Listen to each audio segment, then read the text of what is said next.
Alors, donc, je vais conclure et finir sur le contrôle singulier et puis des MFG avec des contrôles singuliers, des jeux à champ moyen. Je me rends compte que la semaine dernière, je me suis rendu compte que la semaine dernière, voulant être sûr de bien faire l'argument, il y a un argument qui était délicat sur les lim sup, sur la coïncidence de différentes lim sup.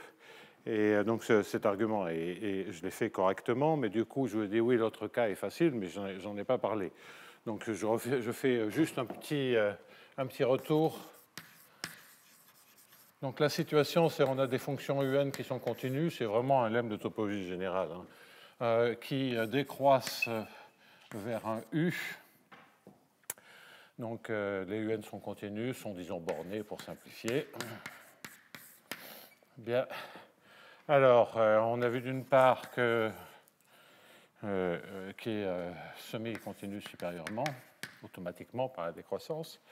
Et alors, donc, la lim sup, ce qu'on a vu la semaine dernière, c'était la lim sup quand y tend vers x, quand n tend vers l'infini, de un de y est bien égal à u de x, qui est aussi la lim sup, bien sûr, comme c'est SCS, quand y tend vers x, de u de y. Bon, donc ça c'est vu la semaine dernière. Et c'est très facile, mais je ne l'ai pas démontré la semaine dernière, la lim inf, quand n tend vers l'infini et quand y tend vers x, et c'était utile pour caractériser le u limite comme solution d'une certaine équation, de l'équation de HJB renormalisée. Cette lim inf coïncide avec u étoile en bas de x, qui est la lim inf quand y tend vers x de u de y. Bon, j'ai dit la semaine dernière que ça, c'était la partie facile. C'est effectivement la partie facile. Pourquoi? Parce que comme les UN sont plus grands que U, d'après cette décroissance, la lim inf qui est ici est automatiquement plus grande que ça. Parce que la partie en n tend vers l'infini, comme un est plus grand que u, vous pouvez remplacer cette lim inf quand n tend vers l'infini, y tend vers x de un de y par u de y. Et il n'y a plus de n, donc c'est juste la lim inf quand y tend vers x. Donc supérieur ou égal est évident parce que un est supérieur ou égal à u.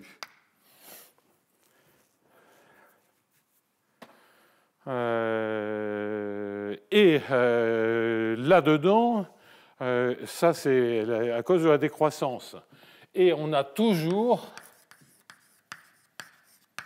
que la lim inf en n, je ne réécris pas, en n tend vers l'infini, en y tend vers x, est plus petite que la lim inf R, que la lim inf en y tend vers x, de la limite en n de un de y et un de y.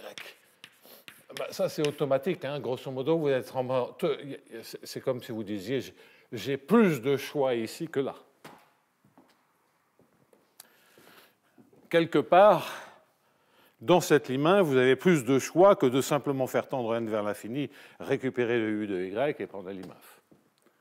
Donc ça, c'est toujours vrai, quelle que soit la suite un. Et parce que c'est décroissant, on a l'autre inégalité.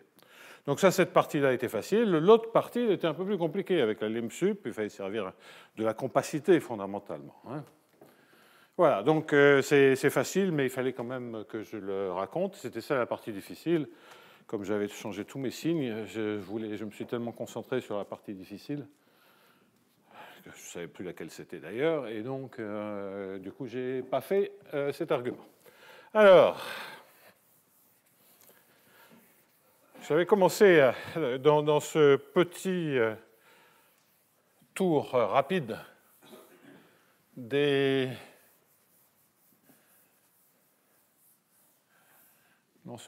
très rapide des problèmes de contrôle singulier. J'avais commencé à mettre en place une situation particulière, donc c'était une classe particulière de problèmes de contrôle singulier, dont l'exemple, et ce n'est qu'un exemple qui admet de multiples généralisations, consistait à prendre, donc je l'écris de manière comme on dit, forward. Donc c'est moins AIJ, DIJ, et puis je vais mettre un U epsilon. Ouais. Moins BI, DI, U epsilon. A égale 1 demi de sigma, sigma transposé. Sigma et B sont Lipschitz. On est sur RD ou sur un cube périodique. Ça n'a rigoureusement aucune espèce d'importance. En tout cas, je ne parle pas de conditions limites, parce que ça peut être avec le contrôle singulier extrêmement problématique. Et puis, ce que je vais mettre ici, c'est un sup. Donc voilà enfin les contrôles qui apparaissent. Alpha inférieur, oui, alors si je veux être cohérent avec le cours de la semaine dernière, ce n'est pas des epsilon, c'est des n qui tendent vers l'infini, ce n'est pas des epsilon qui tendent vers 0. Sup sur alpha, et ici il s'agit simplement de moins alpha, ce qui, le moins est ridicule, mais enfin bon, c'est simplement pour faire un lien avec la dynamique. Alpha étant réel. Donc, j'ai un champ de vecteur B qui va de RD dans RD, qui est lui aussi lipschitzien, et c'est un moins alpha bêta gradient U, égale, par exemple, 0. UN en t égale à 0 est égal à, disons, une fonction g qui est une fonction, par exemple, bornée uniformément continue sur RD. Je crois que là, j'ai à peu près tout rappelé. Donc, évidemment, ceci n'est rien d'autre que n fois la valeur absolue de bêta scalaire gradient U. C'est juste un exemple.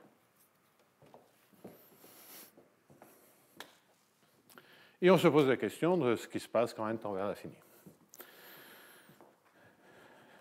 Alors donc, je pense avoir indiqué la semaine dernière que, grosso modo, il y avait les problèmes de contrôle singulier, où, suite à l'idée de Krylov d'équation de Bellman renormalisée, bien, on peut faire une esquisse de théorie générale avec les difficultés liées à la non-unicité pour cette équation, en tout cas de sous-solution maximale, c'est ce que j'ai fait la semaine dernière.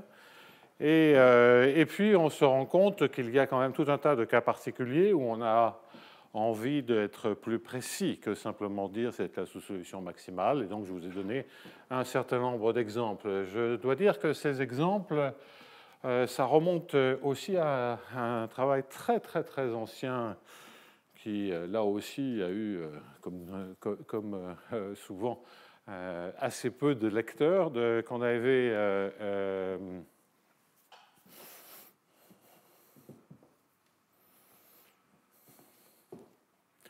J'essaie de voir qui aurait pu lire cet article. Donc, bref, c'était aux Annales de l'École normale supérieure de Pise, et c'était un travail avec Bob Jensen. Robert Jensen. Et je ne sais plus, dans le titre, c'était tout un tas de problèmes de contrôle singulier qui mélangeaient à la fois des comportements ergodiques, des comportements...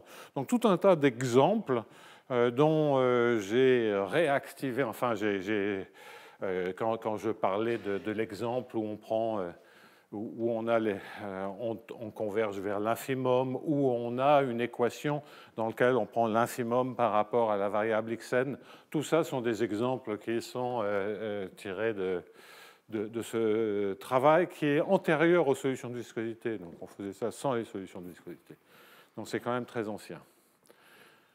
Alors ça a été repris par différentes personnes, simplement en plaquant les solutions de viscosité dessus. Mais les exemples sont toujours du même type. Donc on a tout un tas d'exemples sur lesquels je reviendrai un peu, dans lesquels on peut dire beaucoup mieux de manière assez explicite. Donc la semaine dernière, je vous ai montré l'exemple où on récupère l'inf de f. Hein, donc c'était cet exemple où on prend moins... grosso modo, si je prends, ça devient...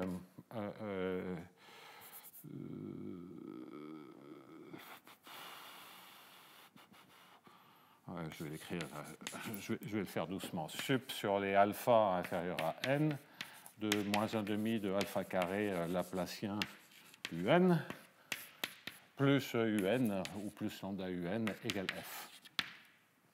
Donc ça, c'était un exemple que j'ai donné la semaine dernière. J'ai également parlé d'un autre exemple dans lequel on mettait un n du sur des y ou c'est du sur des xn.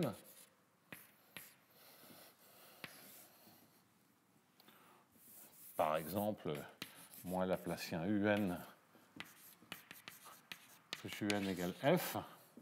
Et donc là, effectivement, on peut dire de manière beaucoup plus directe que un, enfin de manière beaucoup plus explicite, que un ici tend vers l'infimum de f, et que un ici tend, d'ailleurs décroît vers l'infimum de f, et que un ici décroît vers u, qui résout moins laplacien u plus u égale l'infimum de f de x1, etc., xn-1, xn, infimum. Alors je vais mettre ici yn pour qu'on voit bien que les variables de résolution d'équation, ce soit des x. Donc voilà, ça, dans ce travail-là, on voit beaucoup d'autres exemples, mais qui sont toujours un peu des exemples du même type, qui sont des exemples quand on a vraiment de la contrôlabilité dans toutes les directions qui sont contrôlées. Enfin, dans les directions qui sont contrôlées, si on les contrôle de manière totale, c'est-à-dire d'avoir des plus et des moins, ça conduit à l'infimum. Si on ne les contrôle qu'à moitié, il y a des problèmes ergodiques qui permettent de trouver d'autres réponses. Donc tout ceci est développé dans donc des moyennes par rapport à certaines mesures ergodiques, certaines mesures invariantes. Tout ça, c'est des exemples que l'on peut trouver dans cet article avec Bob. OK, donc je ne vais pas tous les reprendre quand je vais faire des MFG, mais c'est toute une catégorie intermédiaire entre la théorie générale et puis cette classe particulière, parce que tout ça, enfin, c'est des exemples comme ça, c'est évidemment tombe dans cette classe-là. Donc là, ce qui complique un peu les choses, ce qui rendait l'analyse possible pré-solution de viscosité ou post-solution de viscosité, c'était le fait que les variables sont séparées. Donc ça permettait de faire une analyse relativement directe et relativement simple. Là, on sent bien que le UN, comme j'ai déjà expliqué la semaine dernière, que le UN, il a envie de devenir constant le long des courbes intégrales de ce champ de vecteurs. Mais donc ça, c'est des trucs, c'est des courbes intégrales, ce n'est pas vraiment des lignes droites. Hein. Bon, première difficulté. Et puis deuxième difficulté, les coefficients du reste de l'équation interagissent avec ces courbes intégrales puisque les coefficients dépendent de x. Alors qu'ici, on a quelque chose qui est dans une direction, qui est vraiment une droite, et les coefficients sont constants, donc il y a bien séparation des variables. Il n'y a pas du tout de phénomène d'interaction entre, d'une part, le champ de vecteurs et, d'autre part, le reste de la dynamique diffusive qui est contenue dans l'équation. Bien. Alors, j'ai déjà mentionner ce à quoi on doit s'attendre. Mais ce à quoi on doit s'attendre, c'est quoi? Donc formellement.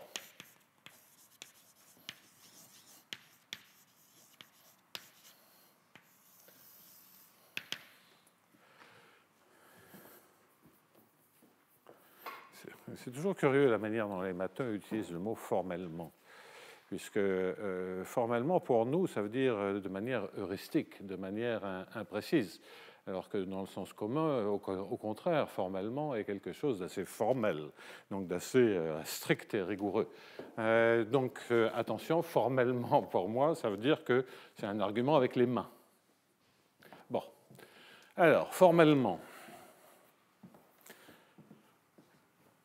Formellement, lorsque n tend vers l'infini, vous divisez par n, ça étouffe le reste de l'équation. Vous attendez donc à ce que la limite bêta gradient u soit égale à 0.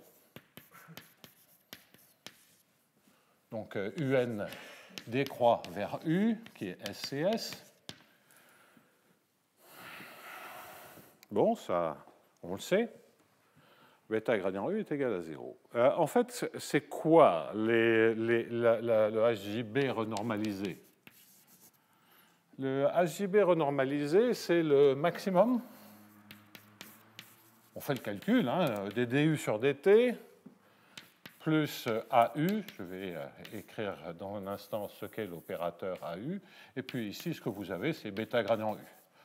En fait, si j'écrivais bien les choses, ce serait plus bêta gradient U et moins bêta gradient U, mais bon, le maximum égal à 0.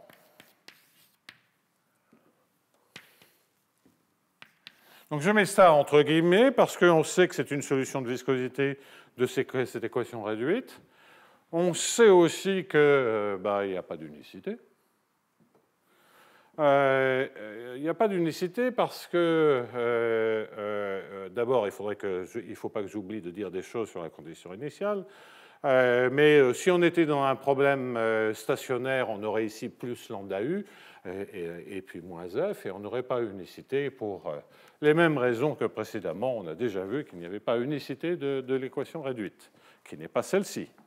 L'équation réduite, c'est le maximum de moins Laplacien de U plus U moins F égale 0 et de du sur dxn égale à 0. Ça, on a vu ça la semaine dernière. Donc, il n'y a pas de raison. Là aussi, il n'y a pas unicité. Bien. Évidemment, néanmoins, le fait que ça soit une sous-solution de viscosité, et puis pour l'aspect sous-solution, ça c'est direct, ce U, on a bien que bêta gradient U en valeur absolue est inférieur ou égal à 0 au sens des solutions de viscosité, et ça entraîne bien que U est constante le long, même si c'est juste que SCS, U est constante le long des trajectoires auxquelles je vais donner un nom, qui sont z point égale bêta de z.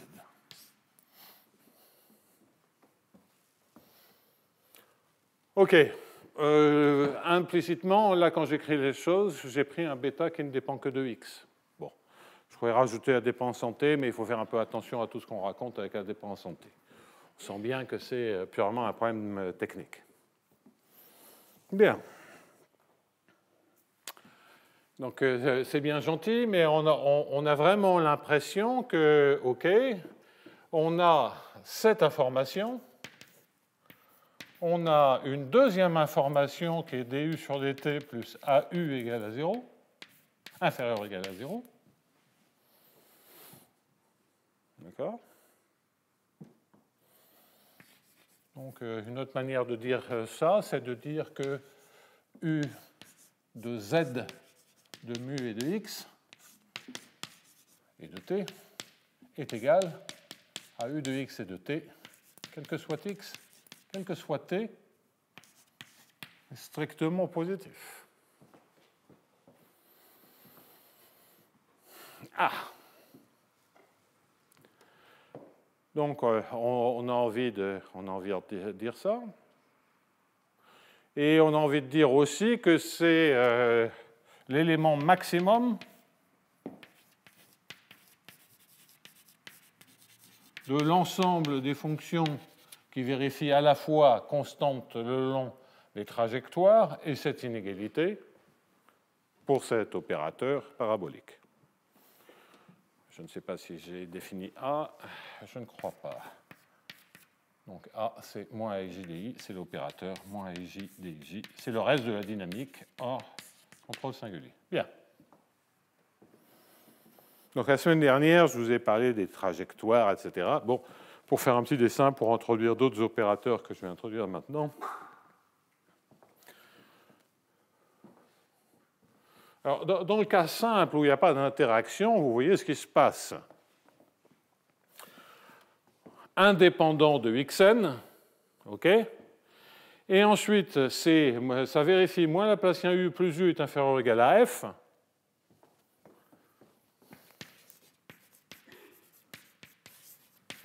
Donc, je vais écrire comme ça de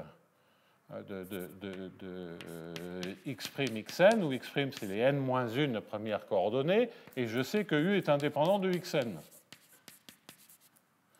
OK? Bon, donc, si U est indépendant de xn, donc ça c'est aussi un moins Laplacien qui est évidemment restreint au n-1 première variable.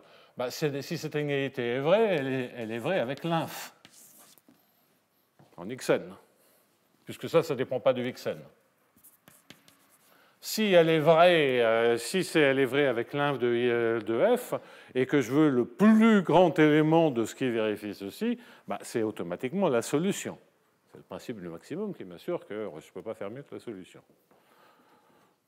Donc là, on retrouve ce qu'on a déjà vu, que dans le cas simple où il n'y a pas de mélange entre le champ de vecteur et d'interaction entre le champ de vecteur et l'opérateur, bon, ben, on a une équation réduite particulièrement simple. On a envie de se dire, ouais, il doit bien y avoir une équation réduite aussi ici. Laquelle? Alors, bah, il y a plusieurs manières. On peut avoir une manière par contrôle optimal. Et dans la note au compte-rendu que l'on faisait avec Jean-Michel, on avait une approche qui ne passait pas du tout par les équations purement de contrôle optimal, ce qui présente l'intérêt de démontrer rigoureusement, totalement le théorème que je vais démontrer au niveau des problèmes de contrôle optimal. Tandis que là, je vais ne faire qu'une analyse en termes d'EDP. Et on est dans des situations suffisamment irrégulières pour qu'on ne soit pas tout à fait sûr que de pouvoir toujours remonter des EDP au problème de contrôle optimal. Bien. Ça, c'est un point purement technique que je ne développerai pas ici. Néanmoins, avant d'introduire l'analogue des opérateurs réduits ou des opérateurs intervenant naturellement dans le problème, il me faut quand même alerter. C'est pas la première fois, c'est le premier exemple où je prends un problème dépendant du temps. Le fait que j'ai un problème de dépendant du temps fait qu'il va y avoir un problème avec la condition initiale. Il va y avoir une couche limite. En effet, G n'a aucune raison d'être constante le long des courbes intégrales du champ de vecteur, alors que la limite U l'est. Donc si U l'est et si U a une limite, si U l'est, oui, et si U a une limite quand t tend vers 0, cette limite va aussi le vérifier. Et cette limite ne peut pas être G, donc. En revanche, comme toujours, c'est un problème de contrôle optimal. On sait que c'est un élément maximal et que c'est une sous-solution. Donc c'est raisonnable de se dire que le U, attention, UN de x et de t décroît vers un certain U de x et de t, qui est SCS. OK ? Et on sait que la lim sup, etc., etc., etc. Bien. Donc, clairement, en t égale à 0, ici, vous avez g de x, et donc le u de x et de t, en t égale à 0, il existe aussi. Donc, ceci est vrai pour t positif ou nul. C'est toujours SCS. D'accord ?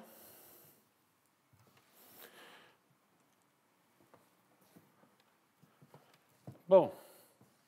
On pourrait invoquer théorie des solutions de viscosité en intégrant les conditions et limites dans les équations. Je ne veux pas le faire. Donc là, et on peut regarder ça beaucoup plus facilement.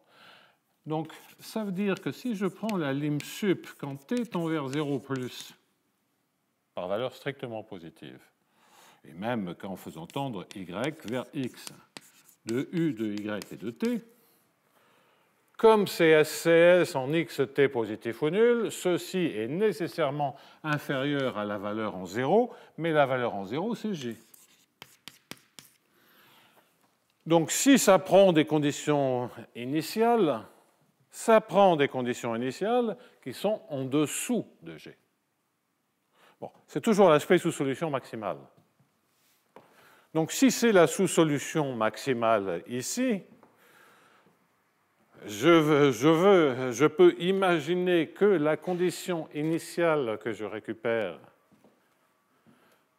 ça soit parmi tous les trucs qui sont plus petits que G, le plus grand qui soit invariant par le flot. Bon, ça a un nom.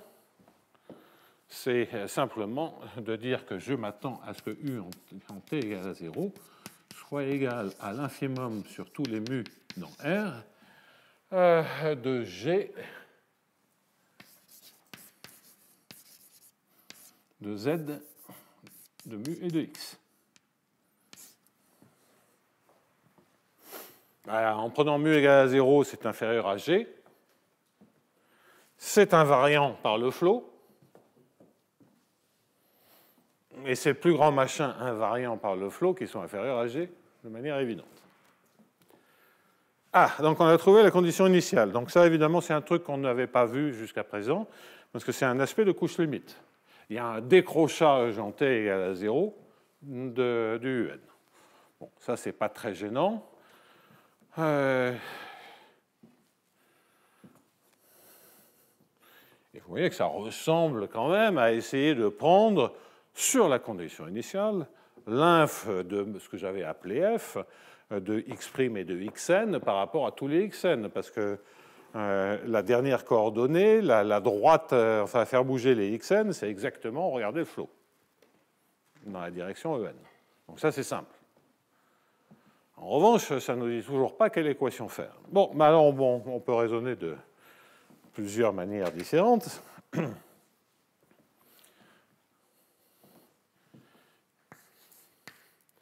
Et faire une première observation. Donc j'ai cet opérateur A que j'applique à U.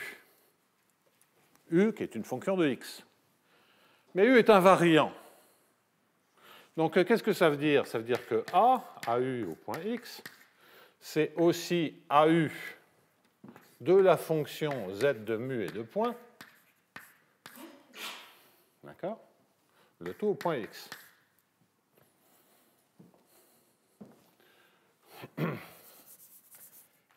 Donc, c'est AU au point x est égal à A de U transformé par le flot, puisque U est invariant par le flot. C'est la même chose.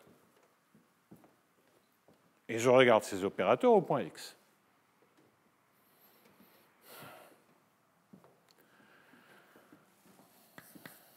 OK? Donc, ceci, je vais l'écrire relativement explicitement. Donc, je vais commencer par le moins BI, ce sera plus simple. Donc, je prends DI de ceci. Pour faire DI de ceci, je dois faire DKU, ZK, virgule I.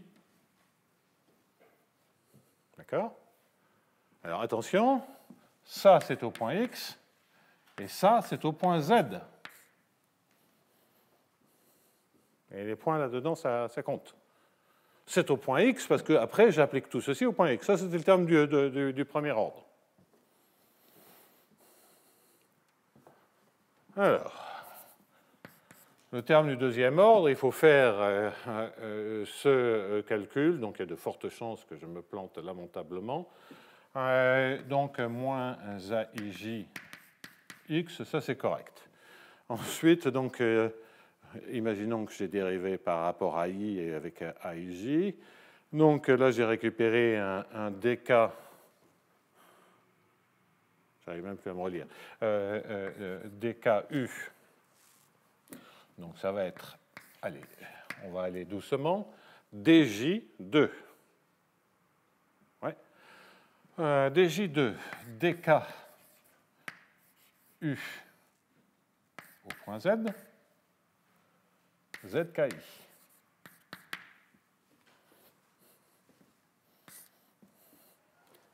Voilà, donc là, pour l'instant, pas trop d'erreurs. Ça ne saurait tarder.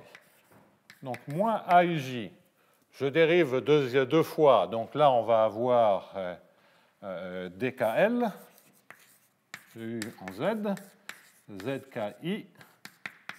Le virgule I, ça veut dire dérivé par rapport à I, AXI, et ZLJ. Ça, c'est le terme d'ordre 2 auquel on doit s'attendre par changement de variable dans un opérateur d'ordre 2. Et puis il y a un terme d'ordre 1 qui prend un peu du terme de dérivée seconde, c'est juste un changement de variable. Hein. Moins, j'aurais dû le dire avant, moins AIJ, et là je dérive le ZKI, et donc j'ai moins AIJ ZK virgule IJ. Alors tout ça, c'est des X. Quand ça dépend de Z, je le dis explicitement. Hein. Plus BI ZK virgule I dk de U de Z. Bon.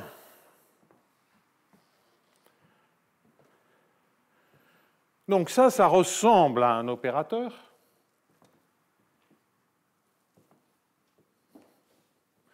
S'appliquant à la fonction U, mais évalué à un point qui n'est pas X, qui est grand Z.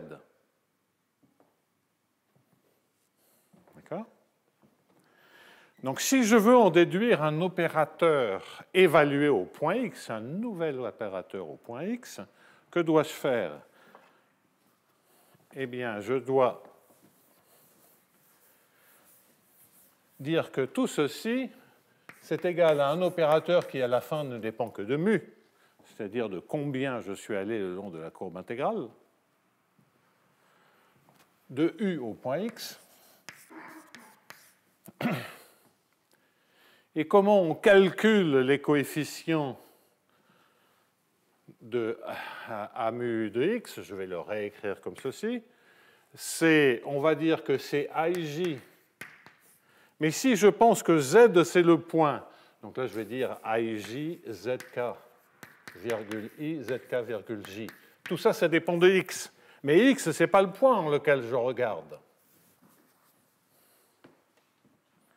Le point que là où j'ai évalué les choses, c'est le point grand Z. Donc, pour revenir à X, il faut inverser Z. Donc, tout ça, c'est au point Z-1. Alors, comme c'est un flow, hein, Z-1, c'est Z de moins mu. Hein.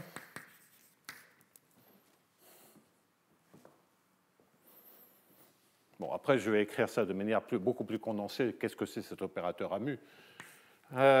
Donc, c'est au point Z-1.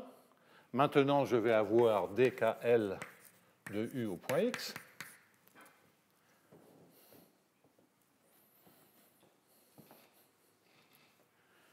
Okay. Et puis, les termes d'ordre 1, il y a un signe moins devant, c'est moins AIJ, AIJ ZK, virgule IJ, plus BI ZK, virgule I, le tout au point Z-1, et c'est un DKU de X. Voilà cet opérateur. Donc, si, hein, comprenons-nous bien, si j'introduis cet opérateur, ce que je lis là, c'est A mu de U, hein, au point Z. Ou A mu U de X, c'est ce point-là. Alors, c'est quoi cet opérateur, hein? Ça paraît un peu compliqué. C'est en fait la conjugaison de l'opérateur A avec le flow. Puisque dans un premier temps, j'ai regardé l'action du flow sur la fonction, j'ai appliqué l'opérateur A, et je suis revenu au point de départ en inversant le flow. Hein? Donc, ce que vous avez comme opérateur A mu, avec des notations à définir, c'est rond Z mu.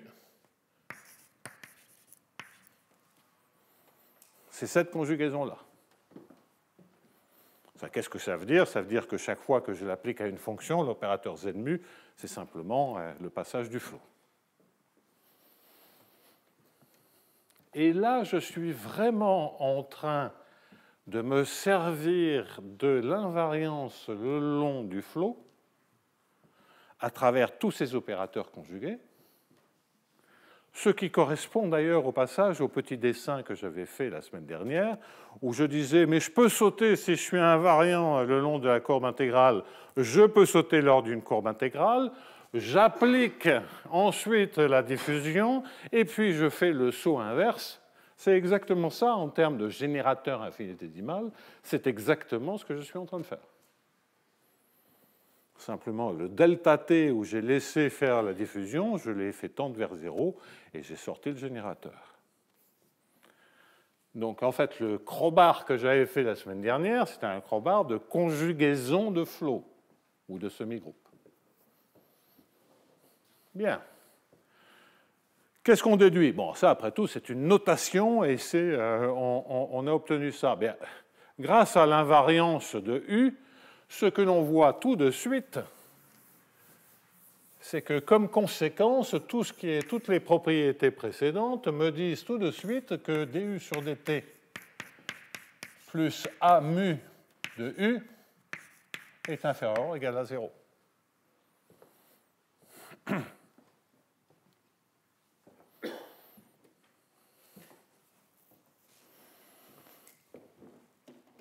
Et donc,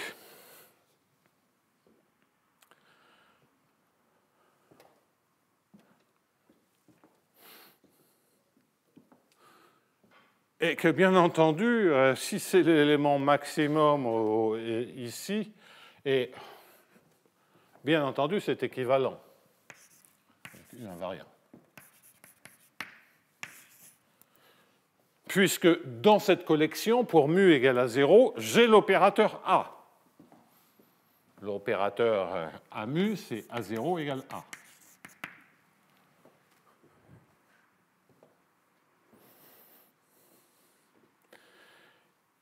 Mais quand je dis que c'est l'élément maximal de ça, je n'ai plus besoin de coder l'invariance. De par la conjugaison des opérateurs. L'élément maximal, il est obligé d'être invariant par le flow. Parce que si je pouvais trouver mieux, enfin, si donc pourquoi l'élément maximal est invariant par le flow? Démontrons-le. Si vous avez V qui est élément maximal et que vous regardez V de Z de mu et de X, c'est encore un élément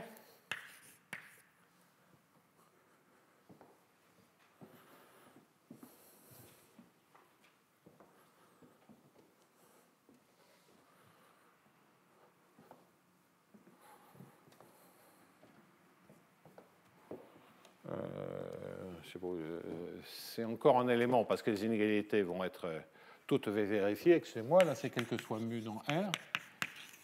Pourtant, ça me paraît évident que ça doit être invariant. Donc, ah bah oui. C'est parce qu'on a. Oui, c'est ça. C'est que ceci, donc, c'est un élément de l'ensemble. Ça vérifie toutes les inégalités, c'est le calcul que je viens de faire.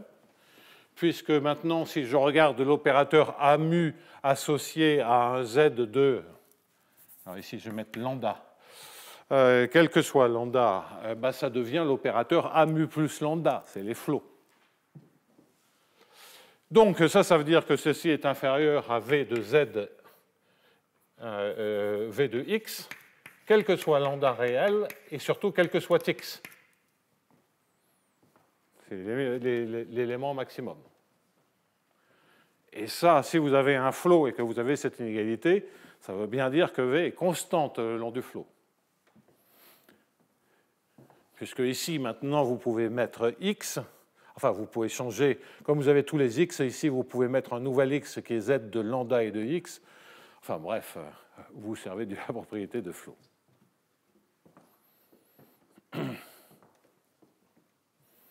Je veux dire, une fonction qui est décroissante le long des courbes intégrales sur R, c'est pas décroissante, hein, c'est le maximum est toujours atteint en 0, mais c'est le point ici est quelconque. Donc vous voyez bien que si je change maintenant x en z de mu x, vous avez que v de z lambda plus mu x est inférieur à v de z de mu et de x. Quel que soit lambda, quel que soit mu, quel que soit x. Bon, ben ça veut bien dire que v est constant le long des courbes intégrales.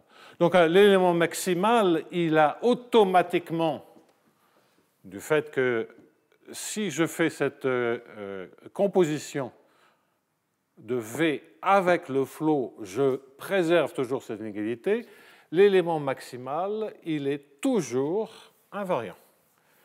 Donc l'invariance par le flot est codée maintenant dans cette nouvelle formulation qui est équivalente à la précédente et qui est simplement de dire, donc j'oublie la condition initiale dont on a déjà établi ce qu'elle devait être, au moins formellement, et il n'y a presque rien de formel dans ce que je suis en train de dire, tout ceci peut se justifier facilement, c'est essentiellement correct. Ce que l'on a démontré, la conclusion, c'est que, hormis la condition initiale, en termes d'équation, U est l'élément maximum, c'est même pas maximal, c'est maximum, l'élément maximum de toutes les sous-solutions de du sur dt plus A mu U inférieur ou égal à 0, quel que soit mu appartenant à R. Et ceci entraîne que U est invariant par le flot Z mu. Donc je crois que ce n'est pas inutile de toujours repenser à l'exemple très simple où bêta, c'est juste la direction EN. L'opérateur, le flot, c'est quoi? C'est faire une translation dans la dernière coordonnée. OK? Donc, tous ces opérateurs se simplifient énormément, mais si vous pensez au Laplacien, bah, c'est évidemment invariant puisque c'est une transformation linéaire. Et donc, on est exactement dans la situation que j'avais indiquée précédemment, où on a l'inégalité, quel que soit le niveau xn.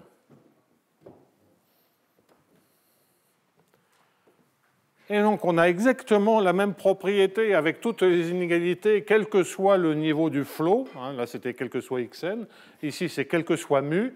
Simplement, l'opérateur, comme il y a une interaction, l'opérateur qui était laissé invariant lorsque bêta était constant et lorsque A était un coefficient constant, bien l'opérateur doit être modifié par cet opérateur conjugué. C'est la seule différence. Bon.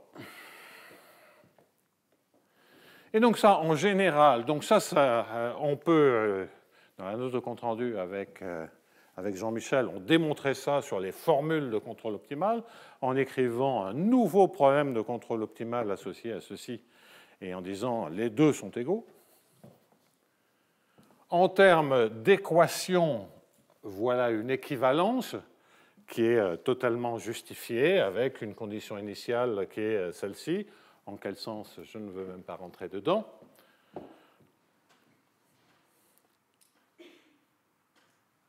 Et ce que l'on a naturellement, c'est de s'attendre à ce qu'on ait l'équation de HJB, qui soit du sur dt plus le sup sur tous les mu dans R de A mu U égale à 0.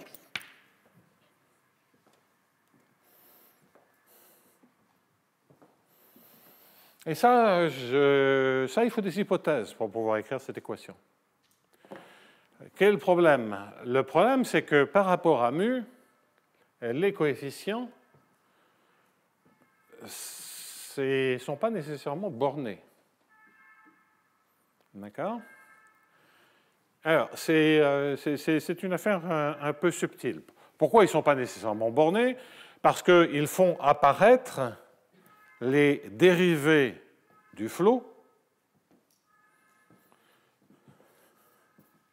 Alors, certes, mais en le point inverse du flot. D'accord? Donc, on regarde les dérivés du flot à l'instant t, mais calculés en le point inverse. Donc, c'est mieux que simplement les dérivés du flot qui croissent exponentiellement. Mais il n'y a aucune... je ne connais pas de théorème, enfin, honnêtement, je n'y ai même pas du tout réfléchi. Cela m'étonnerait qu'en général, ça soit toujours borné par rapport à mu. Donc cela va dépendre des propriétés de stabilité, des trajectoires du flot. Si, comme dans le cas linéaire, le flot n'accroît pas les distances, est uniformément stable, les coefficients sont bornés. Il n'y a pas de souci. Si c'est un flot qui est même stabilisant, les coefficients sont bornés. Mais si vous avez, des croissances exponentielles, ben vous pouvez avoir, ça fait des croissances exponentielles par rapport à mi, il peut se faire que les coefficients sont non bornés. Alors donc, dans les exemples que l'on avait regardés à l'époque avec Jean Messer, on n'était jamais tombé sur des coefficients non bornés. C'était des exemples motivés par l'économie et la finance. Mais je n'exclus pas, en général, je ne vois vraiment pas pourquoi, en général, les coefficients pourraient être réellement bornés. Donc, on tombe sur un nouveau problème de contrôle singulier. On pourrait me dire, est-ce qu'on a gagné quelque chose? Surtout les exemples que je connais, la réponse est oui. Parce que d'une certaine manière, là, maintenant, ce que l'on a est d'une nature un peu différente. Je veux dire, si c'est non borné en mu, ce que ça veut dire, c'est que cette équation se trivialise encore plus. Et qu'on a encore plus de simplification de la solution que cette première simplification qu'on a codée dans l'équation, à savoir que c'est invariant par les courbes intégrales. Donc, ce n'est pas fini. Donc, normalement, il faut recommencer l'analyse. Bon, mais ça dépend des problèmes. Là, je n'ai vraiment pas envie de me lancer dans la généralité. C'est-à-dire, ou bien il n'y a pas à simplifier, c'est déjà une équation d'aisante, ou bien, alors là, il faut regarder des exemples, où il faut encore simplifier pour extraire de l'information, avec une étape de plus, avec les mêmes techniques que je viens de faire. Donc c'est un peu curieux, et comme je n'ai pas d'exemple en tête, on ne va pas se lancer là-dedans. OK, mais en tout cas, je voulais attirer votre attention sur ce problème-là. Donc le théorème, c'est que effectivement, donc ce qui est correct, c'est que la limite ponctuelle des UN est SCS, que ces éléments... On a la caractérisation générale et on a aussi l'élément maximal de ce système d'inégalité avec la condition initiale prise dans un sens généralisé. Bien. Quand c'est continu, le sens généralisé, c'est simplement dire que U tend vers ce bazar-là.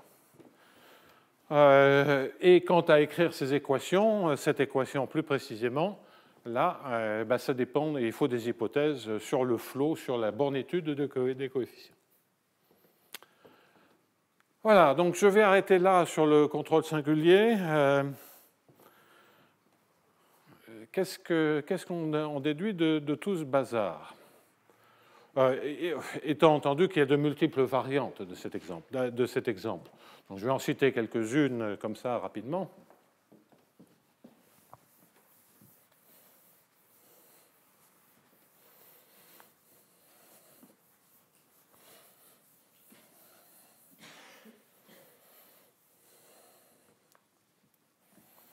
Donc, multiples variantes, c'est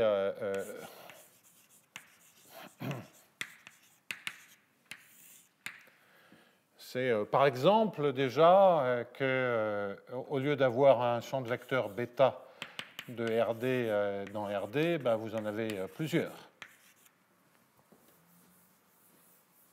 Donc, bêta J.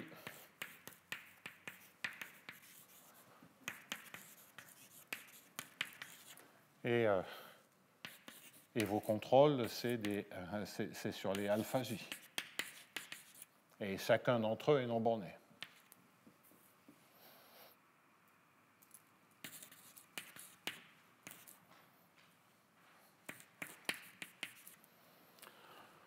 Bon, ça c'est de RD dans RD. Bon, alors ce que ça veut dire, c'est que vous allez avoir maintenant K-flow, qui d'ailleurs en général ne commute pas, et il va falloir regarder toutes les conjugaisons. C'est exactement le même genre de technique. Plus compliqué, c'est quand vous avez un bêta de x qui dépend de alpha. Donc bêta de x est de alpha, et qui est linéaire quand alpha devient grand. Donc pour simplifier, je vais dire un bêta 0 borné.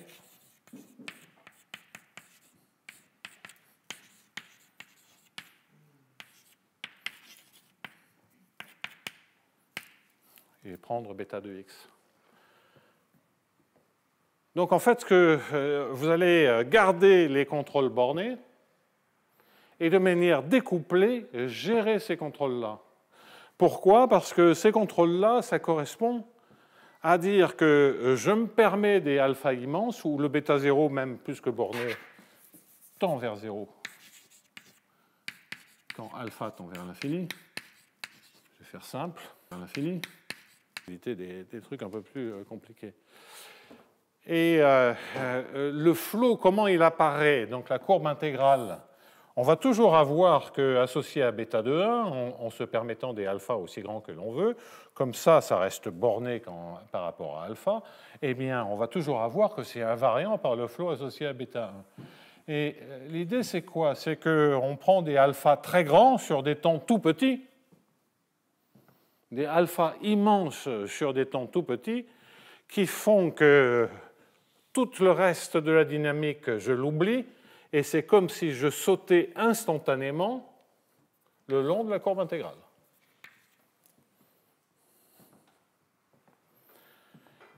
Donc j'ai soit le choix de prendre des alpha bornés, auquel cas on est dans le contrôle habituel, soit je prends sur des temps très courts des alpha immenses, et ça correspond à faire des sauts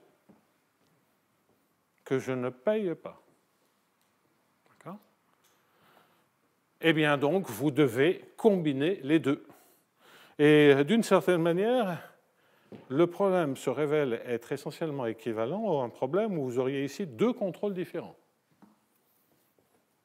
Donc, ce qui est quand même relativement intéressant. Donc c'est la même chose que de prendre ici alpha 1, alpha 2. Donc en particulier, vous voyez qu'on peut avoir des coefficients qui dépendent de alpha, du contrôle, ou d'autres contrôles, etc., etc. Énormément de variantes. Bien. Après, il y a d'autres variantes où on commence un peu à payer. Mais pas trop, parce que sinon ça devient un problème de contrôle standard. Alors, payer, c'est dans le second membre. Si vous payez moins que linéairement, ben, vous ne voyez pas parce que c'est à partir d'un coût linéaire. Plus que linéaire, le problème devient standard, n'est plus singulier. Moins que linéaire, c'est la même chose que 0. Et le cas limite, c'est un coût linéaire. Alors, un coût linéaire, c'est... Voilà, on perd l'invariance par bêta. Donc, vous reprenez ici, mais vous imaginez que vous avez ensuite ici un coût, et je vais faire simple, je vais le prendre constant.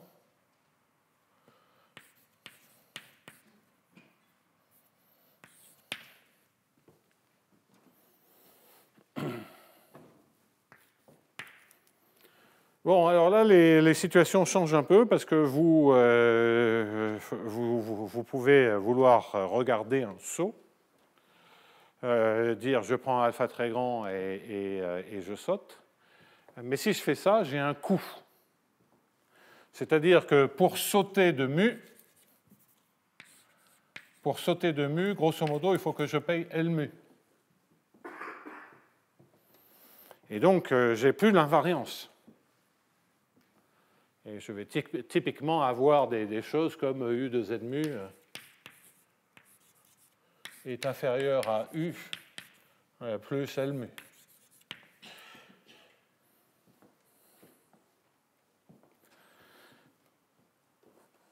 Alors en fait, c'est Charles qui m'a alerté sur le fait, à cause des MFG, que Quelque chose que sur les MFG, je ne m'en étais même pas rendu compte, mais sur le contrôle singulier, je le savais, j'avais complètement oublié. C'est le fait que ce sont des problèmes singuliers de nature du type contrôle impulsionnel. Le contrôle impulsionnel, c'est de dire que je peux me permettre, au lieu de suivre des trajectoires continues, je peux me permettre de temps en temps de sauter. Alors, je peux avoir des restrictions de là où je peux aller, etc., etc. Mais grosso modo, de temps en temps, j'ai des actions qui sont possibles et qui me permettent de sauter. Ici, ce serait de sauter le long de la courbe intégrale. Dans le contrôle impulsionnel normal, on paye un coût positif chaque fois que l'on saute. Ce faisant, ça limite le nombre de sauts que l'on peut faire. Si on en fait une infinité, on paye un coût infini. Donc ça, c'est les problèmes de contrôle impulsionnel standard, avec un coût fixe, ou un coût minoré par un coût fixe. Payer quelque chose qui est proportionnel au saut, par exemple, ça, c'est des coûts proportionnels. Alors, typiquement en finance, c'est les coûts de transaction. OK ? Et puis l'exemple que j'ai regardé sans le L, c'est zéro coût, c'est totalement singulier. On peut sauter comme on veut. Et c'est comme ça qu'on a en fait une infinité de sauts. Puisqu'à chaque instant, je vais sauter pour me mettre sur le point optimal le long de la courbe intégrale. Donc vous avez la gradation d'un nombre fini de sauts à une situation où on peut sauter, mais on paye quelque chose qui est un coût proportionnel, ce qui crée quand même des possibilités d'accumulation de sauts, mais qui deviennent petits, et le cas sans coût du tout, où là on peut sauter comme on veut, n'importe comment, et sans coût. Donc ça, c'est pour faire une zoologie à la louche. Et cette intersection entre les problèmes de contrôle singulier et des problèmes d'inéquation quasi-variationnelle singulière ou de contrôle impulsionnel singulier, cette correspondance se passe lorsque l'on se permet des contrôles singuliers en des termes d'ordre 1. Donc là, j'ai bien insisté, parce que c'est ce terme d'ordre 1 qui va dire qu'il y a des invariances. Lorsqu'on a des termes d'ordre 2, c'est un peu plus compliqué. On a envie de dire que oui, il y a des sauts, mais ça dépend du support du processus de diffusion. Ça devient, et ce n'est pas clair dans ma tête. Donc, il y a probablement quelque chose encore de plus général à faire, mais il y a une telle variété dans ces problèmes que je doute que l'on puisse avoir une description totalement générale. Donc là, je me suis concentré sur le premier ordre. Il y a certainement des possibilités au niveau du deuxième ordre. Bon, je crois que ça suffit sur le contrôle singulier, parce qu'en plus, le temps tourne et il me reste 50 minutes, ou un peu plus de 45 minutes, pour vous parler des MFG. Bon. Mais on est quand même extrêmement guidé dans tous ces problèmes de contrôle singulier si on veut sortir du blabla général en termes de sous-solution maximale, de SCS, etc. On est extrêmement guidé par l'intuition naturelle qu'il y a derrière ces problèmes de contrôle optimal. C'est-à-dire, qu'est-ce que fait le système? Et cette intuition, puisque sur les MFG, je ne vais pouvoir guère vous en dire plus qu'essayer de réfléchir à quelques exemples.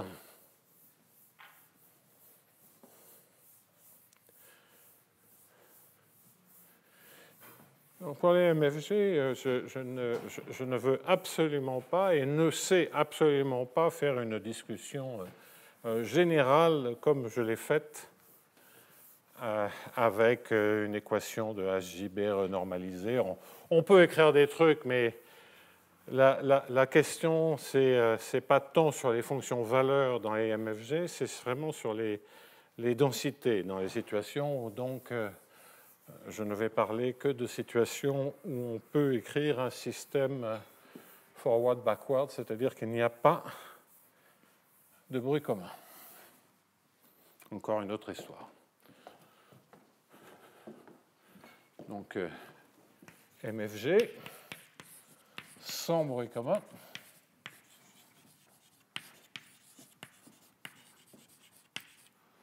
Et avec contrôle singulier.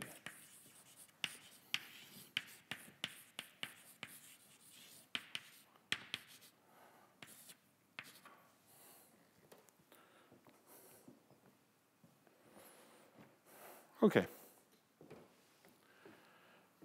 Alors, donc de quoi s'agit-il? Il s'agit d'écrire un ensemble d'acteurs, de joueurs, d'agents qui vont avoir la possibilité de contrôler leur état.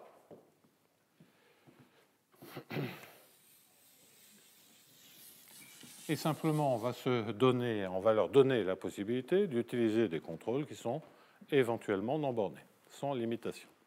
Bon.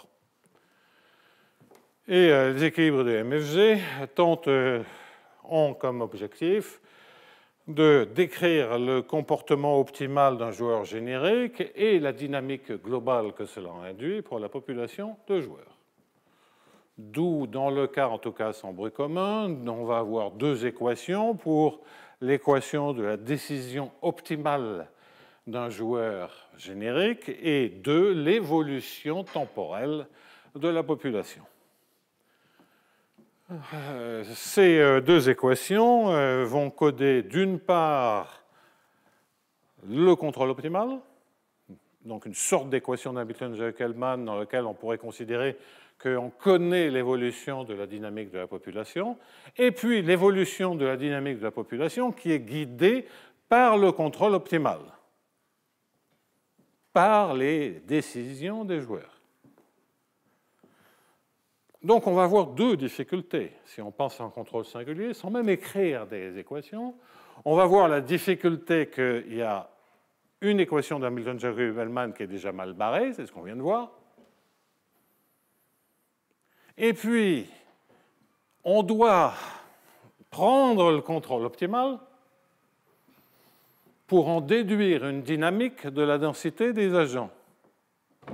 Or, le contrôle optimal, il a tendance à tendre vers l'infini. Donc, ça veut dire que la dynamique doit être très singulière. Très singulière ou beaucoup concentrée, la mesure. Prenons un peu les exemples que l'on a vus. Le premier exemple que j'ai rappelé ce matin, qui était celui avec un moins alpha 2, Laplacien U, un sup sur n, sur alpha sur n.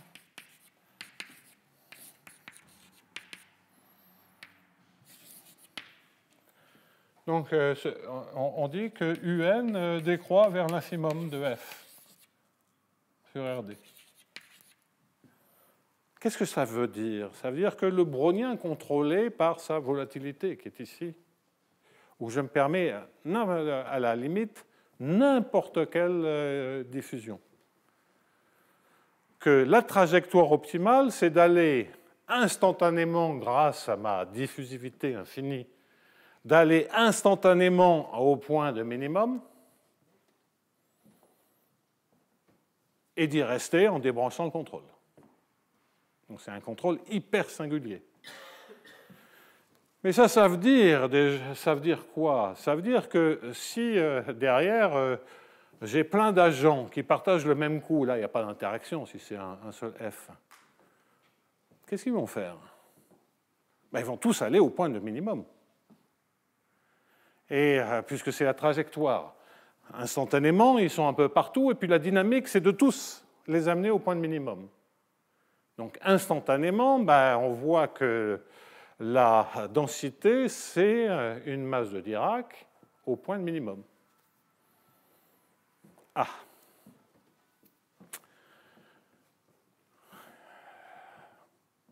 Donc, difficile d'écrire une équation pour le M pour la densité des joueurs, puisque le contrôle optimal, il vaut essentiellement, entre guillemets, plus l'infini sur un temps très très faible, et puis 0 après. OK. Et que ça permet juste de faire une transition ultra rapide d'une mesure quelconque à une masse de Dirac en le point de minimum. Donc ça, c'est déjà Gébert, on a vu que ce n'était pas si simple que ça, mais l'intuition que l'on va avoir derrière, l'intuition que l'on a derrière le comportement des agents, ça ne va pas être hyper simple à modéliser. Donc, ce que je vais faire, plutôt que de faire des théories générales, c'est faire au moins formellement, avec les mains, comprendre ce qui se passe dans un certain nombre de situations. Donc, je vais regarder une situation comme celle-ci, et je vais regarder avec des couplages en stationnaire, si vous en avez envie, c'est pas le problème. Et puis, je vais regarder la classe particulière où on a ces équations réduites avec la sous-classe où on a simplement le champ de vecteur, c'est dans la direction xn. Donc, je vais me concentrer sur ces deux cas simples pour que l'on voit qu'est-ce qui se passe. Donc, que des exemples. Exemple 1. Quel est le modèle MFG dont je pars? Donc, c'est un modèle avec des contrôles bernés. Je vais le prendre en stationnaire, c'est doublement stationnaire, mais je ne veux pas dire pourquoi. Qu'est-ce que ça veut dire? Donc, on va dire sup sur alpha inférieur à n de moins alpha carré sur 2 Laplacien un plus, allez, lambda un, ça ne coûte rien, égale un f. OK. Lambda un, lambda positif, égale un f de quoi? De x et de mn. Maintenant, c'est un opérateur qui dépend. OK. Vous avez un alpha n étoile qui réalise le maximum. Ouais, ça se calcule, hein,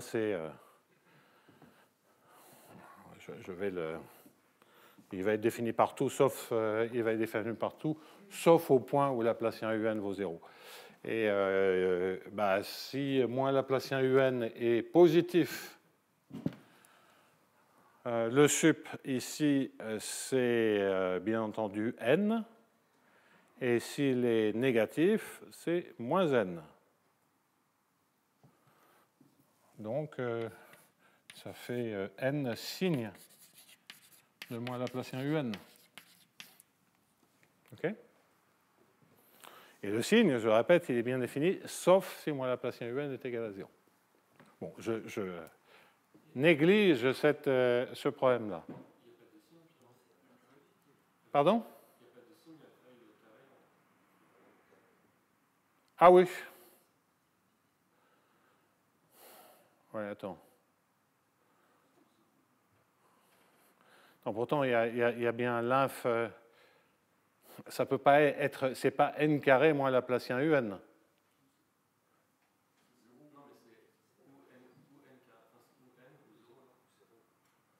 Ah, d'accord. Donc c'est n, et quand est-ce que c'est 0? C'est que lorsque Laplacien. Non, il y a un truc que bon, c'est un problème de maximisation. D'accord, déjà le signe, ça c'est clair. Bon. Donc,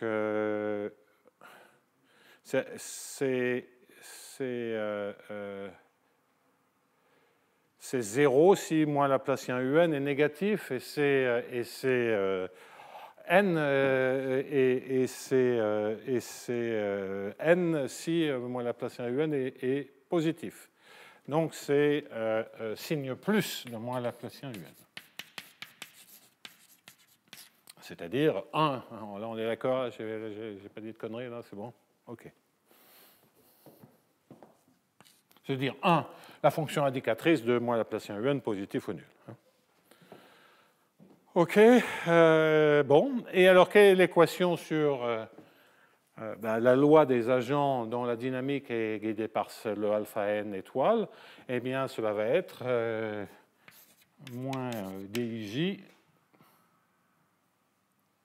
et en l'occurrence ici c'est un Laplacien, puisque tout est scalaire, moins Laplacien de alpha n étoile mn est égal à 0.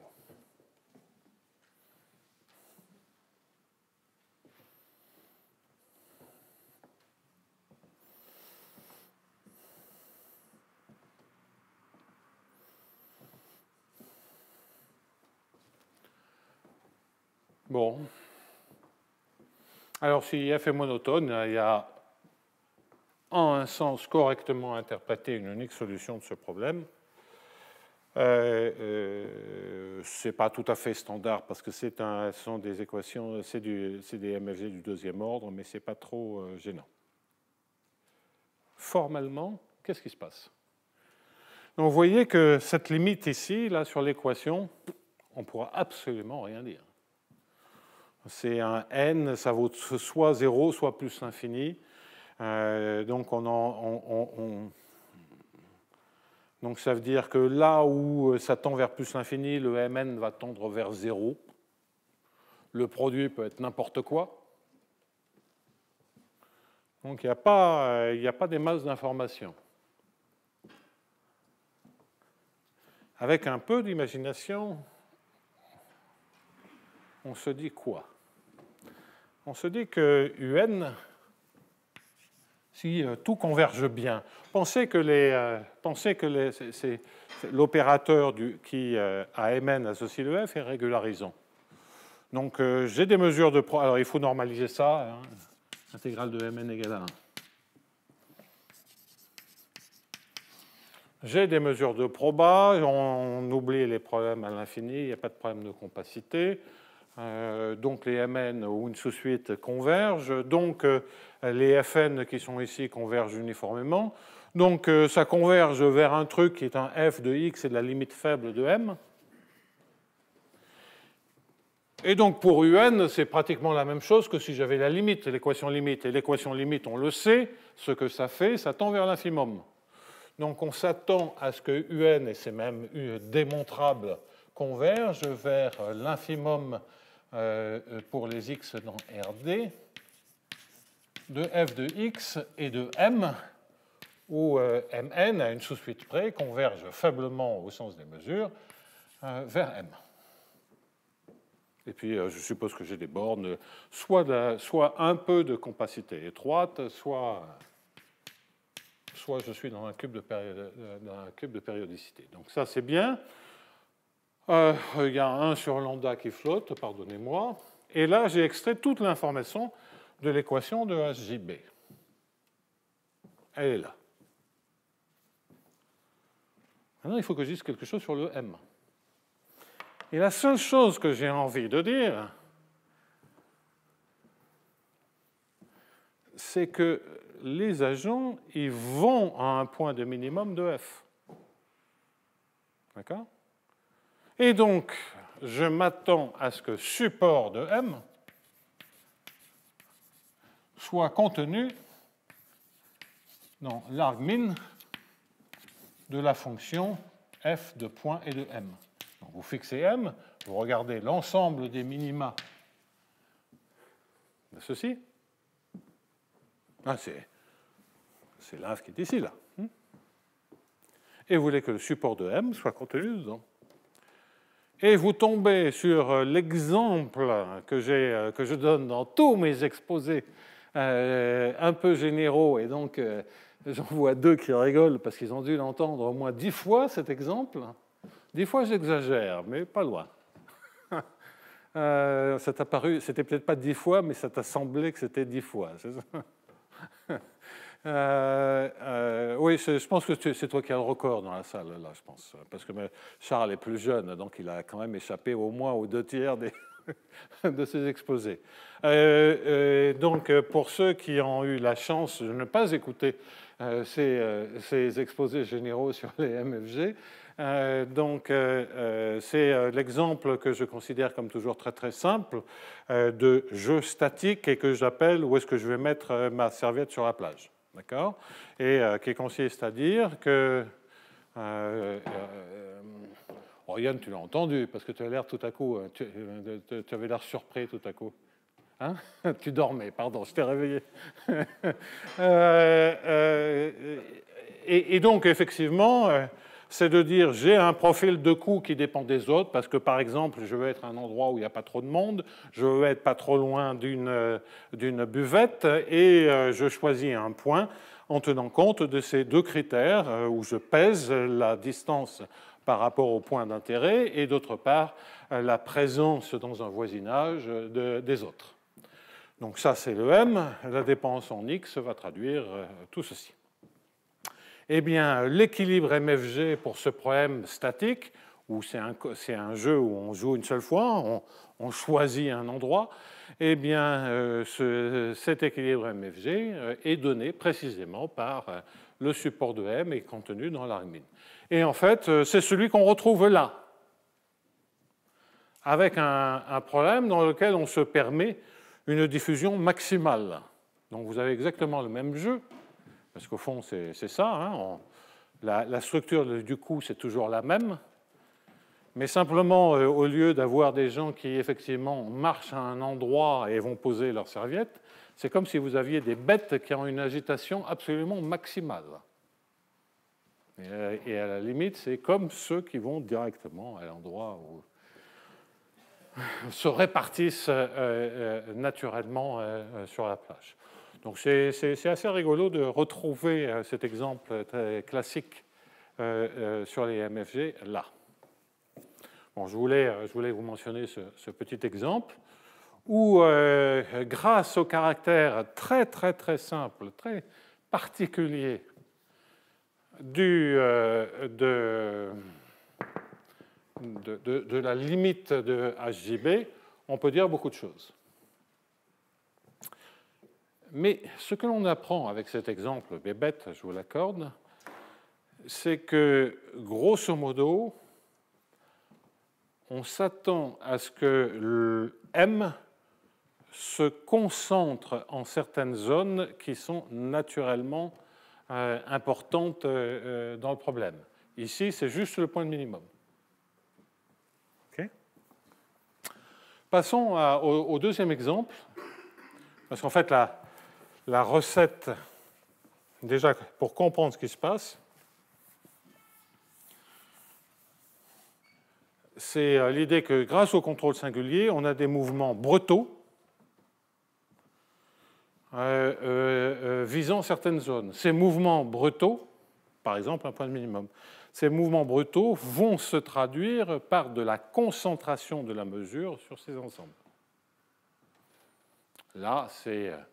Évidemment, s'il n'y a qu'un seul point, c'est une masse de Dirac, mais je ne sais pas, il peut y avoir plusieurs points. Bien, alors on continue.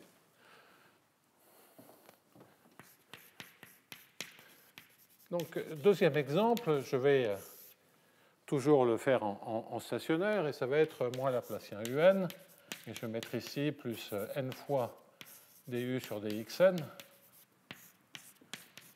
plus lambda u est égal à f. Le même raisonnement que celui que j'ai fait dit que si mon f est un opérateur régularisant, si les mn convergent vers un m qui est une mesure de probabilité, étant entendu que j'ai moins laplacien m plus n fois signe de du sur dxn fois mn, le tout dérivé par rapport à xn, il y a peut-être un moins, non? Allez, pas de terme en lambda, égal à 0.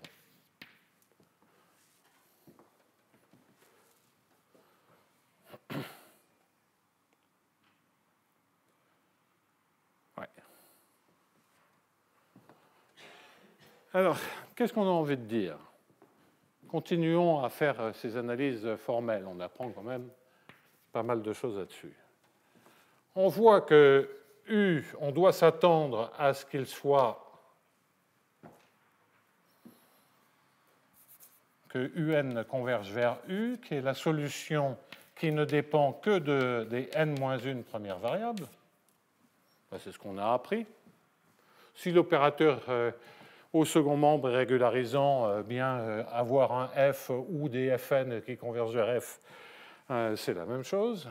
Et ce U-là vérifie moins Laplacien U plus lambda U est égal à l'infimum de petit f de n-1 première variable et de yn pour tous les yn dans R.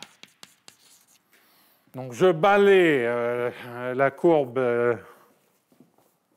intégrale associée au champ de vecteurs constant En et je prends l'infimum du coup dessus, je résous l'équation de HJB. Évidemment, ça, c'est la dépendance ponctuelle. Et puis, j'ai la dépendance en la mesure.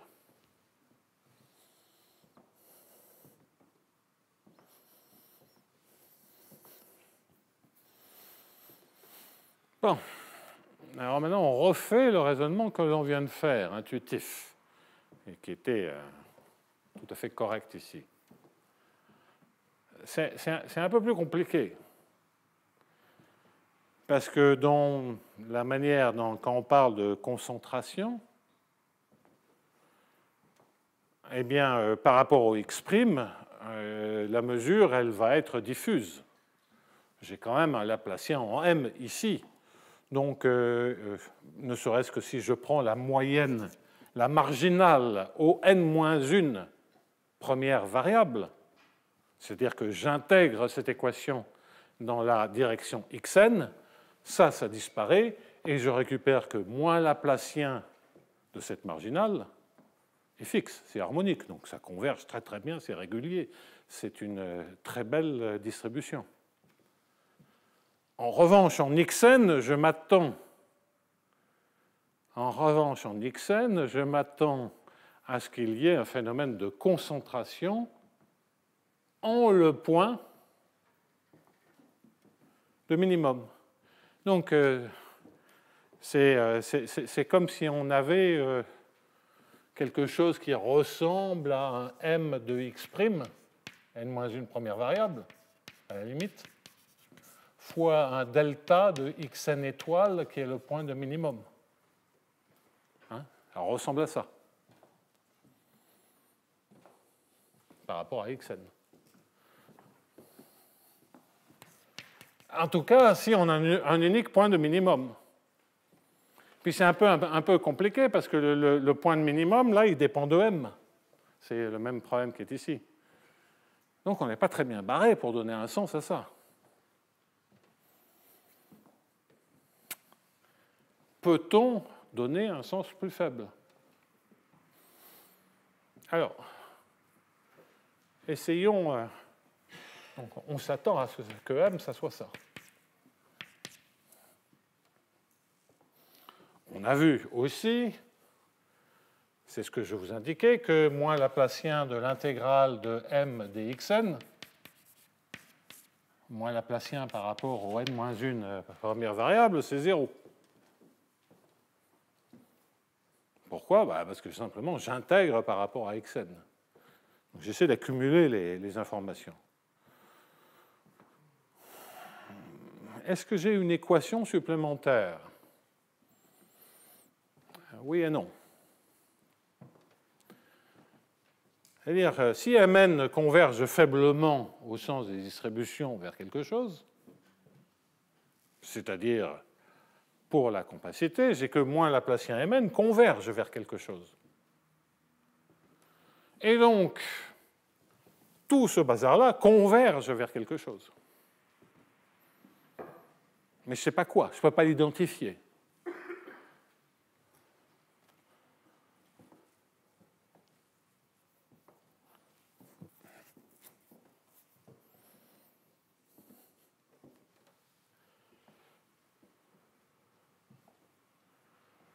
Mais ce que je peux dire, c'est certainement que moins Laplacien M plus d sur dxn d'un certain lambda est égal à 0. Alors lambda, c'est pas vraiment je vais mettre un grand lambda,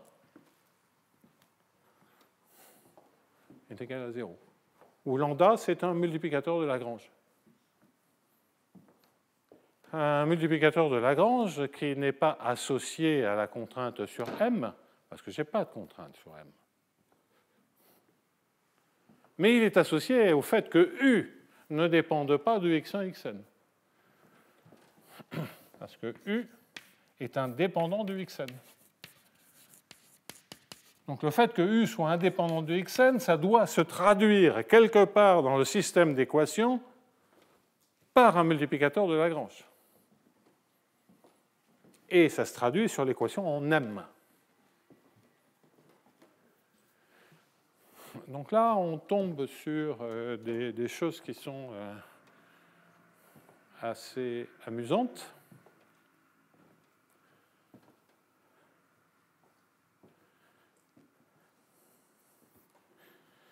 Et peut-être ce n'est pas complètement idiot que l'on voit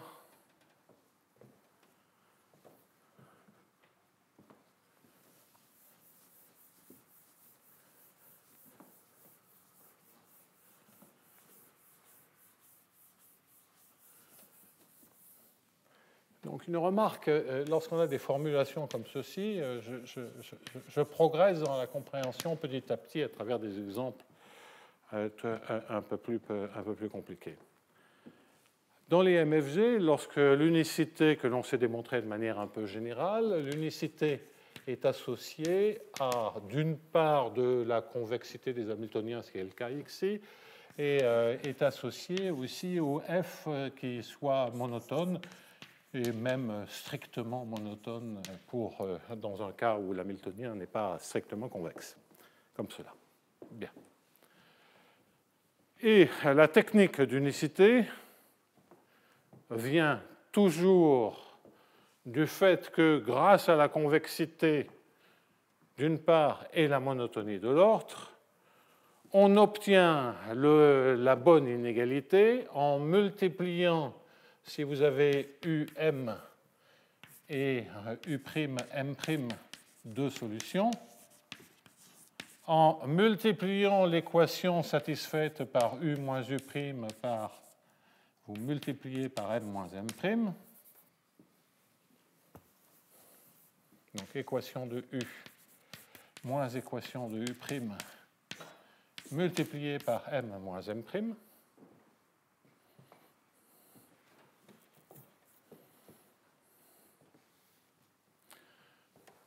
plus équation de M moins équation de M', multiplié par U moins U'. On intègre tout sur l'espace, et puis si on obtient un signe, on est bien parti pour faire la démonstration de l'unicité. Alors, regardons un tout petit peu l'équation U moins l'équation U', M moins M', équation M moins équation M'. Donc, dans l'équation, il y a toute une partie en laplacien par rapport au n-1 première variable, qui est comme d'habitude, c'est indépendant de tout le fatras qu'on est en train de faire. En revanche, là où il y a une difficulté, c'est que dans l'équation en M, il y a un d sur dxn, et que ce d sur dxn, il n'est pas dans l'équation en U. Mais là, vous avez donc un d sur dxn. Le terme nouveau ici, c'est d lambda sur dxn moins d lambda prime sur dxn fois U moins U'. Ça vaut 0, parce que si vous intégrez par partie, U est indépendant de xn, U' est indépendant de xn. OK ? Donc ça, et c'est en ce sens que je dis bien que c'est un multiplicateur de Lagrange associé au fait que ça soit indépendant de xn. Bien. Donc, l'invariance par le flot, on l'a traduit par un multiplicateur de Lagrange dans le long de l'opérateur adjoint du flot. Bien, ça c'est clair. Quid du premier terme? Alors, du premier terme, qu'est-ce qu'on en... Si on sait tout ça, on dit que maintenant, les Laplaciens, je sais que c'est bon, et donc je vois que la démonstration de l'unicité va fonctionner si je sais traduire le signe de la monotonie avec cette histoire de inf. Donc l'inf par rapport à yn. Donc je n'écris pas, mais ça dépend de m, moins l'inf de yn, de f qui dépend de m', et j'intègre par rapport à m moins m'. Alors on regarde maintenant. Là, il y a 4 termes. Ces 4 termes, quels sont-ils? Inf de f de m, m. Mais si je sais que m est supporté dans l'ensemble des minima, inf par rapport à yn de f de m fois m, ou f de m fois m, c'est la même chose. De la même manière, le inf de f de m' fois m', puisque m' est supporté dans l'ensemble des f, c'est la même chose, c'est f de m', m'.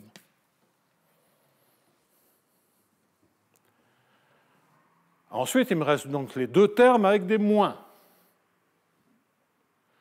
Les 2 termes avec les moins, comme m et m' sont positifs ou nuls, et que j'ai un infimum, c'est plus petit que le machin. Comme j'ai un moins, c'est plus grand. Donc ça fait supérieur ou égal à moins f de m, m', moins f de m', m, et c'est l'intégrale de f de m moins f de m', m moins m'.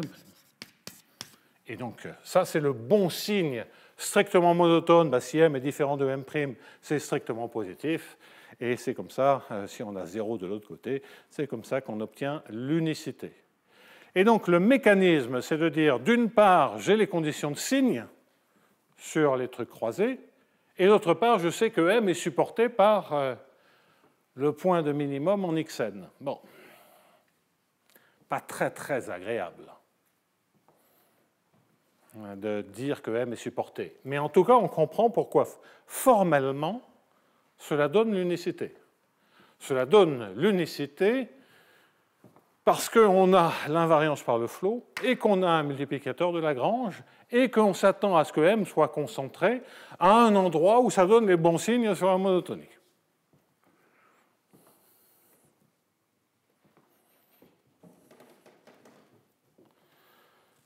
Alors ça, c'est aussi très, très...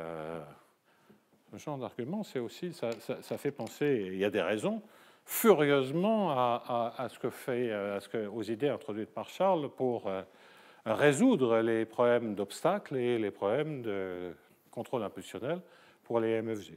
C'est un peu le même genre de technique. Et ça sera encore plus, surtout au niveau du contrôle impulsionnel.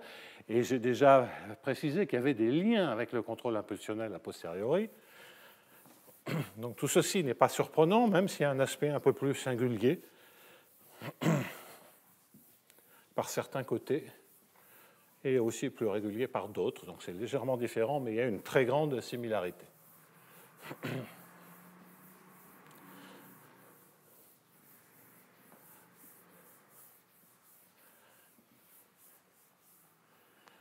Et donc, je vais finir par le 3e exemple, parce qu'on a progressé, on a compris ce que devait ou pouvait être l'équation en M, mais on reste un peu embêté avec l'équation pas tellement l'équation en U, parce que ça, on connaît la bonne équation, mais qu'est-ce qu'il faut rajouter à M pour que l'équation en U me donne dans l'argument de l'unicité, c'est le coût de l'infimum de f fois m. Bon. Alors, on va introduire une formulation affaiblie de ceci, mais je vais le faire dans un cadre général.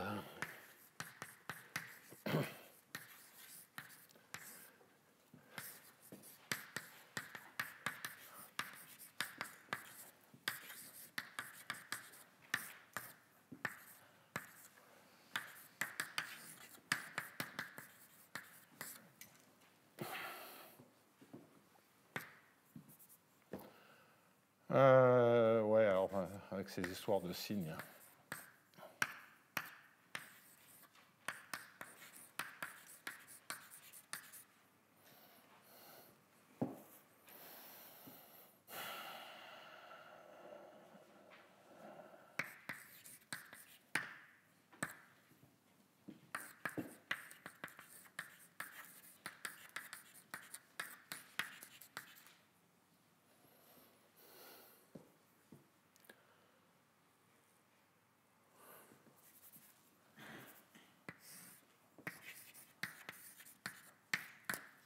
Voilà. Donc j'oublie les conditions initiales, c'est pas ça le problème. Il y a comme précédemment une question de couche limite. Bien. Donc on sait déjà que U est invariant par le flow Z mu. Donc UN converge vers U. Mn converge vers un M, faiblement. UN converge vers un U qui est invariant par le flow Z mu, associé à bêta, comme précédemment.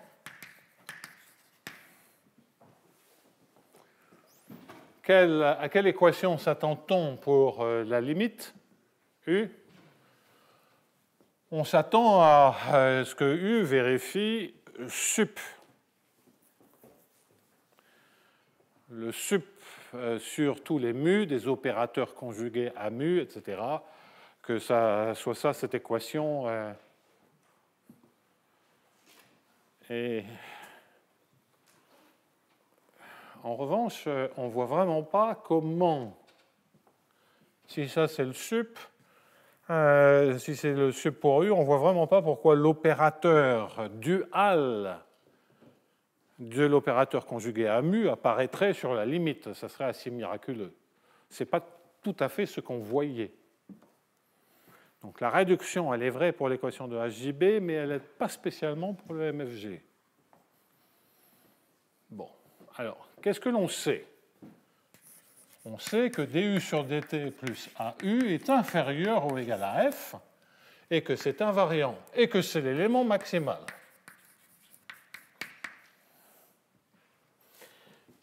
Et on s'attend à ce que du sur dt plus le sup sur mu des A mu U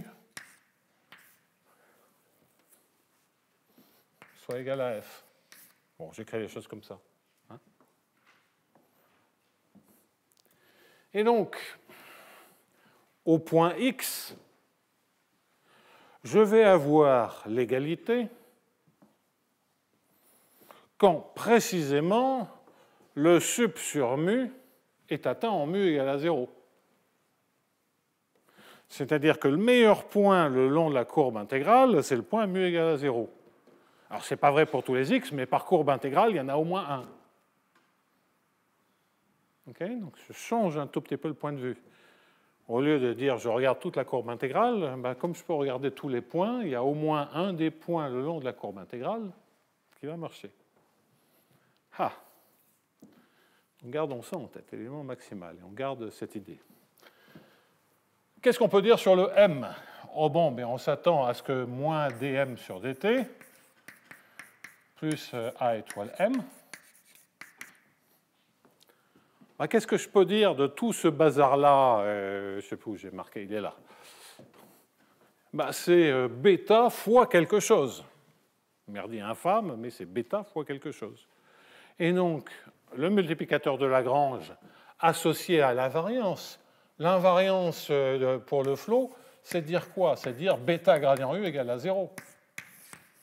Donc j'encadre tout ce qui est important Il y a ça, bêta gradient U égale à 0, ceci, et donc on s'attend ici égal à 0 si mu étoile égale à 0, formellement.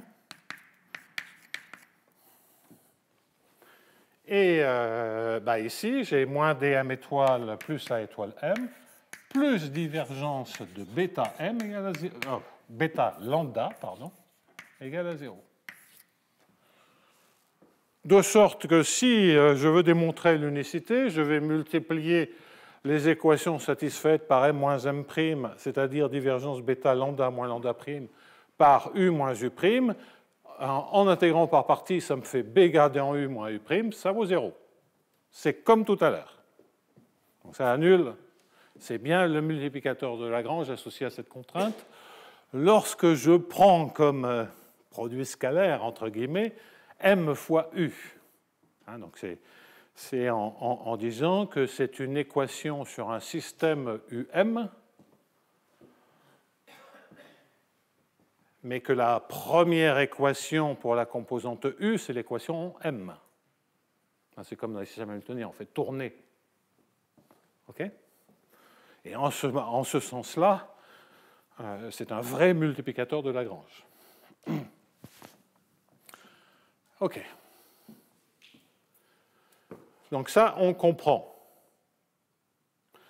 Maintenant, l'histoire de M supporté dans... donc, on va transporter M par le flot Z mu, et on va dire qu'il y a quelque part une concentration en les points de minima. Moi, je ne sais pas comment formuler ça de manière faible, robuste, qui passe à la limite. Autrement que par une idée qui, à nouveau, une fois qu'on l'a écrite, on réalise que c'est aussi ce genre d'idées qui font marcher les arguments de Charles pour les problèmes de l'obstacle ou surtout pour les problèmes de contrôle impulsionnel, qui consiste à dire je m'attends à ce que M soit supporté au point de maxima. J'ai l'équation si mu des étoiles est égal à 0. Donc si je multiplie cette inégalité par M, formellement, à quoi je m'attends ? Bien, je m'attends à ce que si M charge, ça veut dire que je suis à un point de maximum, si je suis à un point de maximum, je m'attends à avoir l'égalité. Et si M vaut 0, que j'ai égal à 0 ou inférieur ou égal à 0, ça ne doit rien changer. Donc, en d'autres termes, la dernière condition manquante, c'est de dire que l'intégrale de du sur dt plus AU moins f, qui est une quantité positive ou nulle, multipliée par m, que ceci, au lieu d'être toujours négatif ou nul, ce qu'il est automatiquement, puisque m est positif, et ça, c'est négatif. Donc, mettez un moins, si vous voulez, à la multiplication, c'est de dire que cette intégrale vaut 0. Donc, si c'était des fonctions continues, ça voudrait dire que c'est nul partout, et ça veut dire que ou bien l'un ou l'autre est nul. Mais on n'a pas besoin que ce soit des fonctions continues pour définir ce genre d'intégrale. Donc là, on a une formulation. Après, on peut commencer à travailler. Ce n'est pas fini, mais on peut commencer à travailler. Et c'est effectivement exactement ce dont j'ai besoin dans la preuve de l'unicité. Parce que dans la preuve de l'unicité, j'ai un signe sur cette quantité quand je multiplie un truc négatif par m', et puis un signe moins qui vient naturellement parce que c'est m moins m'. Donc négatif multiplié par moins, ça fait positif. C'était les deux positifs dont j'avais besoin pour les m, le f de m appliqué à m', et le f multiplié par m', et le f de m' multiplié par m. Donc ça, c'est juste les signes. Et j'avais besoin d'une égalité lorsque je regardais m et m. Mais l'égalité, je viens de l'écrire. Donc on met exactement ce qu'il faut. C'est naturel du point de vue du jeu, mais c'est aussi exactement ce qu'il faut pour la démonstration de l'unicité. Donc après, la seule difficulté technique, c'est qu'est-ce que l'on peut dire en termes de régularité partielle de U et de M pour pouvoir manipuler le du sur dt plus AU égale à M. Mais là, vous voyez que grosso modo, c'est dans des directions, c'est comme dans le coup du Xn tout à l'heure, c'est dans des directions où on a de la régularité. Bon. Je ne dis pas que c'est une démonstration complète, je dis en tout cas que voilà la formulation que je préconise, qui est donc une formulation faible du MFG, dans laquelle je ne suis pas en train de dire je vais choisir le contrôle optimal parce que c'est une cochonnerie, et que c'est ça qui gouverne le M, parce qu'en plus c'est singulier. Mais on va en déduire des conséquences en termes de bilan qui vont traduire de manière faible exactement ce dont j'ai besoin comme caractérisation. C'est-à-dire que M, là-dedans, dire que M ici est strictement positif, ce qui contribuerait à cette intégrale, éventuellement, eh bien, c'est de dire que automatiquement, en ce point-là, si M est chargé, ça veut dire que mu égale à 0 est un point de contrôle optimal. Et donc, l'équation a lieu.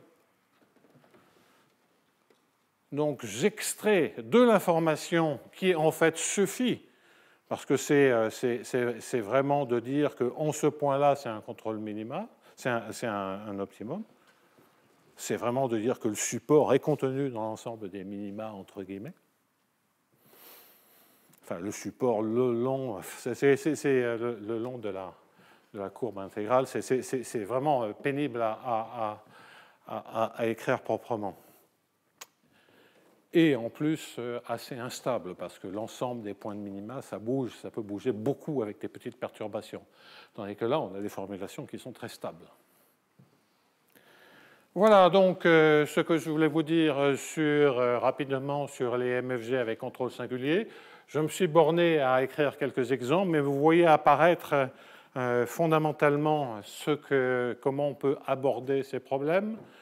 C'est écrire des équations réduites sur U, se servir de l'intuition que l'on a sur les contrôles optimaux, en tout cas dans ces exemples, pour dire que si ça crée des invariances, on a des multiplicateurs de Lagrange associés, que le M va se concentrer sur l'effet des contrôles singuliers, et qu'une manière de décrire faiblement cet effet de ce phénomène de concentration, c'est simplement de faire un bilan en multipliant l'équation en U par M.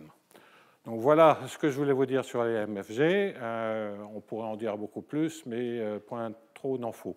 Donc j'avais imaginé que j'aurais un temps illimité pour vous parler de tout un tas d'autres problèmes. Peut-être l'an prochain ou jamais, on verra bien. En tout cas, merci de m'avoir accompagné, puisque c'est aujourd'hui le dernier cours, mais le séminaire continue, et notamment aujourd'hui, dans un petit moment, en grosso modo un quart d'heure. Voilà. À suivre. Séminaire.